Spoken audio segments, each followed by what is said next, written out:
Well, I know most of you have been anticipating this review, so let's talk about one of the most infamous awful toilets of all time.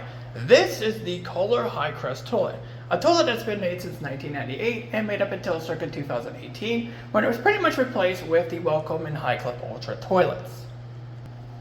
Now the Highcrest is a comfort height toilet, but there's also some spin-offs as well. The Wellcomme, which is a standard height version, and then there's also the Highcliff version, which is 1 inch taller than the Highcrest, but I guarantee you most people probably couldn't tell the difference. But yes, a Highcliff model of this does exist. This toilet, as I said at the beginning, is infamous for being complete garbage. Why is that? Well, let's take a look. For starters, the overall design is nothing special. It's pretty generic, very similar to the 1.6 Highcliff and Wellcomme of the 1990s. The trap weight is actually 2 1/4 inches, but you probably couldn't tell that because of how small the opening is, and we'll take a look at that in just a second. Let's talk about one of the biggest problems of this toilet, the trapway opening. So notice how I said the trapway itself is 2 1/4 inches. You probably wouldn't know that if you looked at this opening, which is ridiculously small. Right down there is the siphon jet, but the opening is probably one of the biggest problems of this toilet. Not only is it well known for clogging, but it's also well known for getting things stuck in the opening as well and struggling and shredding, just like the 1.6 Kingston. Keep in mind, the 1.6 Wellcomme and Highcliff of the 1990s has an even smaller opening, but I noticed it does a lot better compared to this, which is pathetic. Let's take a look at a flush.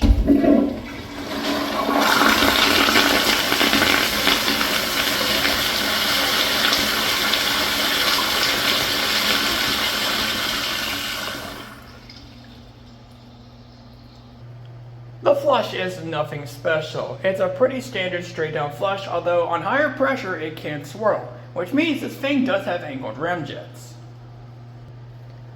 Okay, now it's time to talk about the many problems of this toilet. Starting off with the pulling factor. It is complete crap. On higher pressure it has a better success rate, but that really isn't saying much because still it can shred a lot. Not only that, like I mentioned, things can get stuck in the opening for whatever reason, struggle, and shred, which is a well-known problem. And now the 1.6 Kingston also has the same exact problem. So, there you go, I guess. Not only that, the performance is complete garbage. Notice how I said this thing has a 2 1/4 inch trapway, yet it performs like garbage. And the opening is probably the main problem with that. These things clog like no tomorrow. On higher pressure, on low pressure, it doesn't really matter honestly, because these things are well known for clogging, and therefore a lot of these are getting replaced, probably for a very good reason. But the performance is complete garbage.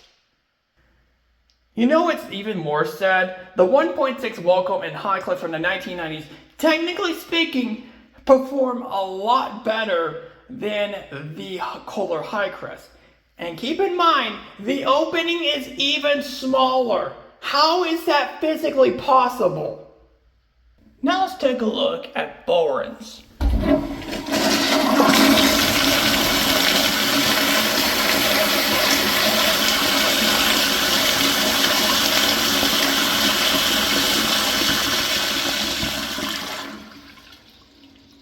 Now as you saw, it does have angled rim jets, but the Bohrens is still well known for being crap. It's nowhere near as terrible as the 90s 1.6 Wellcomes and Highcliffs, but it's still pretty crappy, and it's well known for leaving stains behind, especially on the back rim. One more infamous thing is the very loud sounding flushes. Since the beginning, these things have had very loud and obnoxious flush sounds. And in an echoey restroom like this, it can be even more irritating. Now, this was never fixed. It's still pretty loud, as you can kind of hear from the flushes that you see in this. And this is a 2010s model, which is pathetic. And that is the Kohler Highcrest toilet, as well as its Wellcomme and Highcliff spinoffs as well.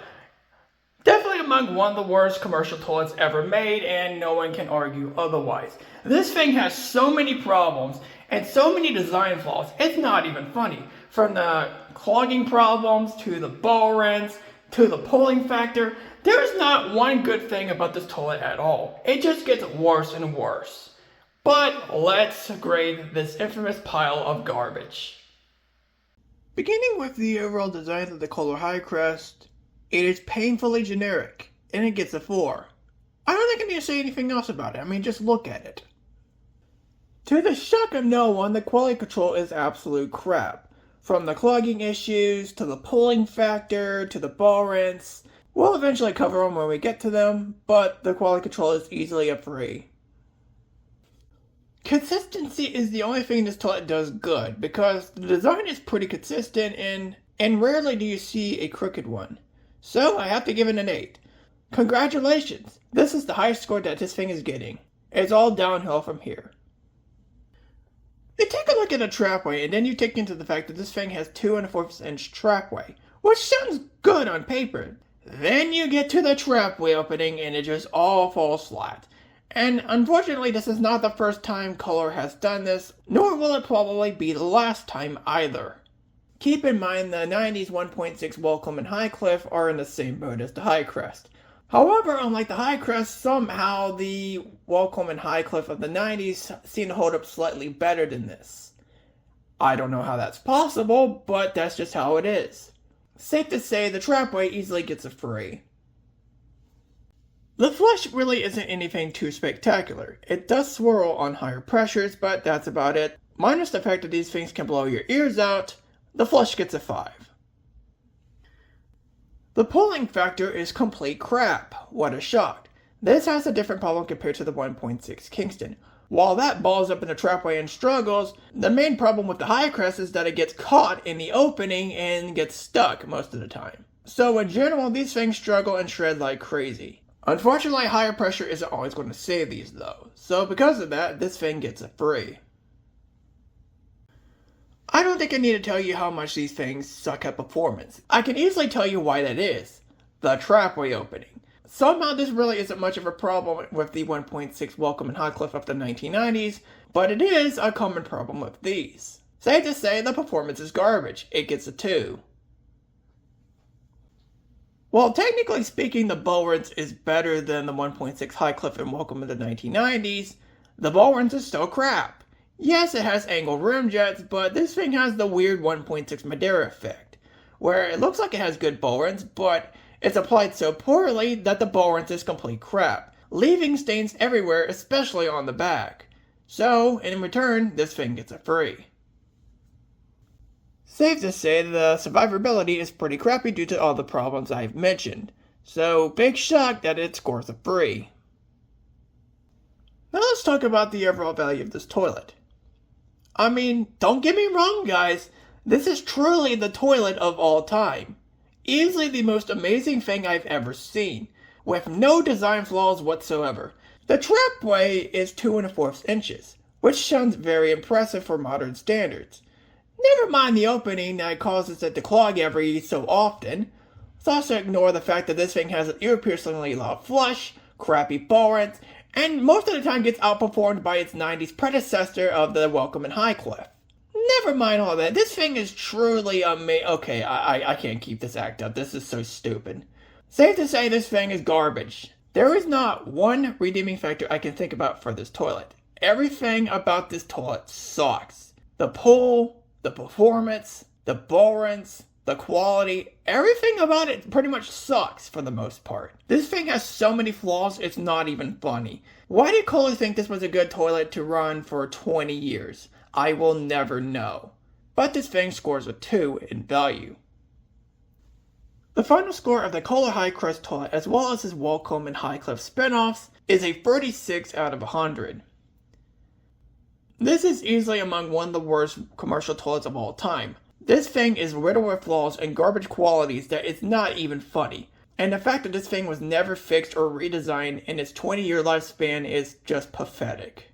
It's no wonder these things are going away so quickly, and they will not be missed.